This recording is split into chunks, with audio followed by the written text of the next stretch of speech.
Hello, my name is Vint Cerf. I'm Google's Chief Internet Evangelist, and I really appreciate an opportunity to talk to you about usability of software.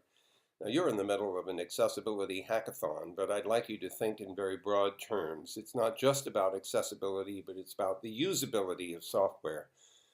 Many people have various kinds of disabilities or things that simply get in the way of their using software on a variety of different devices. And the big challenge is figuring out how to make these various systems usable for people who might have one challenge or another that inhibits their access to the utility of the applications that the software realizes. So the big problem, I think, is thinking broadly, thinking generally, trying to figure out what kinds of frameworks will allow for software to be made more accessible and more usable. One thing I can suggest to you is that imagining that you can build an application and then somehow slather a layer of accessibility on top of it probably does not work very well. Things like JAWS and screen readers, for example, attempt to do this by interpreting, for example, web pages. But it really helps if you start out thinking about the application in the context of a variety of different means by which people will get access to that application. One thing that I've found is very helpful is to think in terms of hands-free and eyes-free, for example, or in the case of hearing impairment, maybe ears-free. Asking yourself, what would I need to do in order to present this application?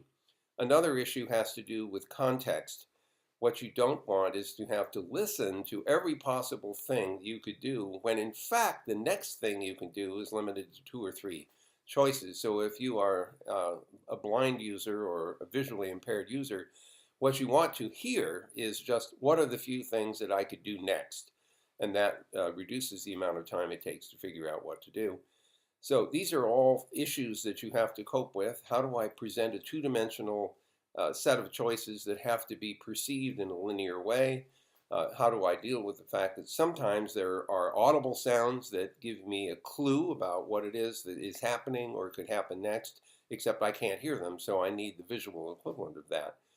There are all kinds of tests that you can imagine doing to try to determine whether or not software is truly accessible.